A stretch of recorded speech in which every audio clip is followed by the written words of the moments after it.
Do all ideas deserve a fair hearing? Yes. Sure. Glad we agree. But what about ideas who have had their fair hearing and have been widely discredited and rejected? They deserve to be heard too. If they weren't, Steve would never have been allowed to make this video.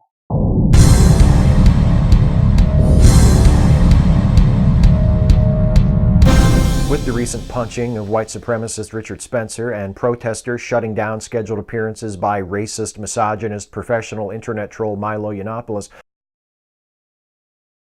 I've heard many people arguing that the likes of Spencer and Yiannopoulos should be allowed to have their say. They're motivated by their dedication to free and open discourse, to the principle that no idea should be suppressed. And in principle, that's a fine notion. It's a good idea in practice, too. If you take an idea, no matter how bogus, no matter how long it's been discredited, and you use force to try and suppress it, you're going to get the opposite of what you want. It's called the Streisand effect. Do we want the state stepping in and saying that there are certain things we just can't say, no matter how vile those things might be? No, I don't think most of us would want that. But does that mean that every propagator of every theory and ideology is entitled to a platform and an audience? If they can find someone willing to give them that platform and an audience that wants to listen to them, absolutely. No, of course not. And since when has that ever been the case? Since the founders wrote the First Amendment?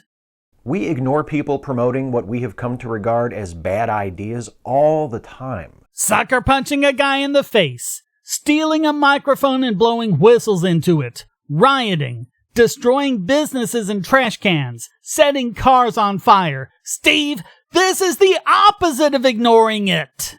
There comes a point where the argument is over, where continued discourse on the matter would be of no use to anyone other than the most stubborn, die-hard supporters of a roundly rejected position. Steve, can there be any greater example of that than Flat Earth? And yet, Flat Earthers are still around. How did I respond to that? I engaged them. I exposed their bogosity for what it is. That is how you help prevent people from falling for it. And I got to talk about some cool science along the way, like how a Galilean thermometer works. Reasonable people see this as an opportunity. The thing is, it's not just better ideas that defeat bad ideas. My friend Eli Bosnick made this point on Twitter a few days ago. I'm saying he's my friend, but we don't really know each other that well. I like him, I think he likes me, so I'm saying he's my friend. And if Eli has a problem with that, for crying out loud, Steve, get on with it! Refuting bad ideas with good ideas is important, but so is removing bad ideas from the discourse. No, Steve. If you attempt to remove those bad ideas from the discourse, you send a signal to people that says you have something to fear from them. It makes people wonder what you're so worried about. It piques their curiosity, and it gives them a kind of credibility that they do not deserve.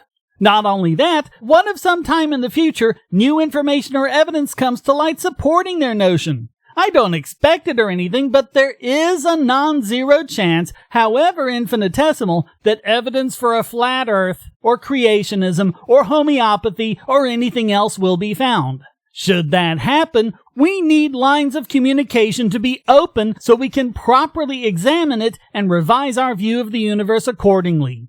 As a Bayesian, I don't allow myself to fall into the trap of absolute thinking like you are. What you're talking about is cutting off all discussion that goes against the things we think we know. That's how society stagnates, Steve. And when we refuse to do that, when we continue to engage with people pushing arguments that have already been refuted, we treat their bad ideas as though they were legitimate. Wait, refuting a bad idea is the same as treating it as legitimate? Steve, refuting a bad idea is how you show it's not legitimate.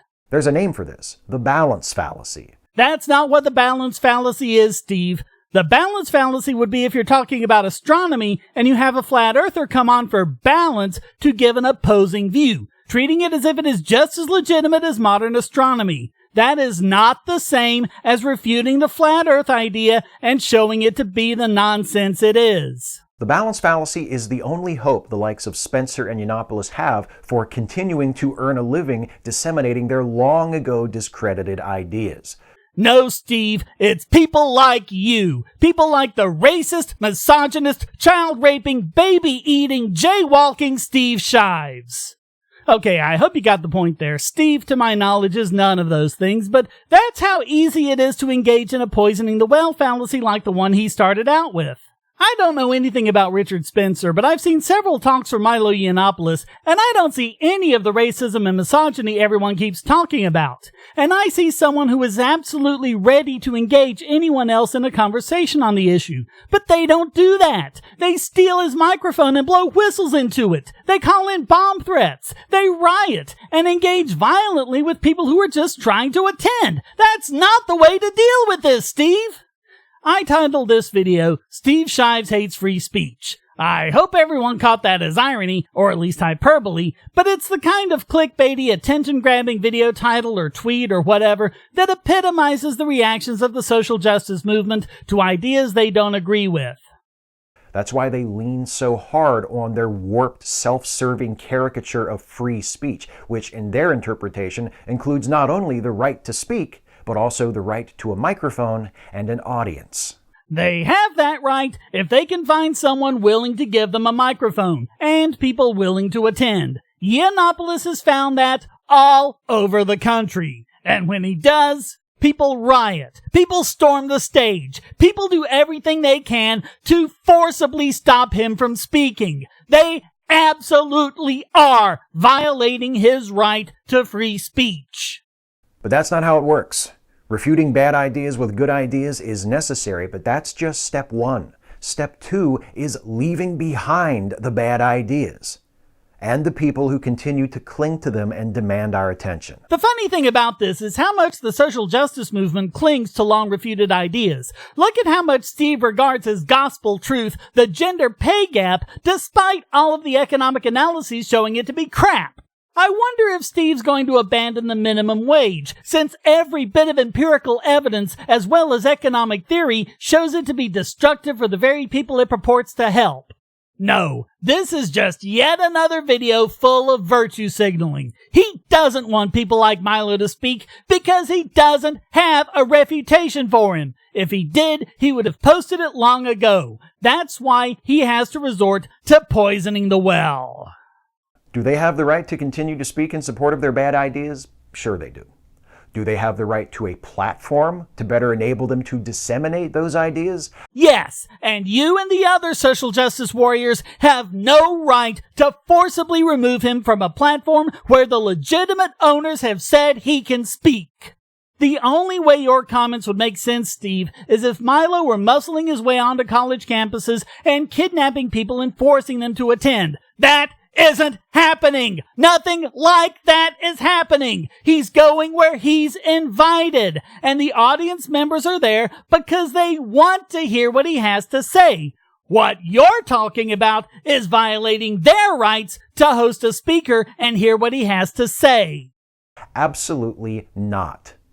Let them speak, but let it be from atop an apple crate on a street corner, not on a stage at a university or in front of a radio microphone or a television camera. And who are you to tell universities and radio stations and television stations whom they aren't allowed to talk to? That is the violation of free speech, Steve. You're not just violating Yiannopoulos' rights, you're violating theirs.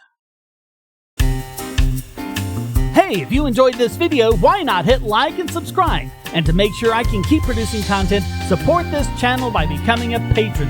And check out all the other great content here, like this video selected especially for you.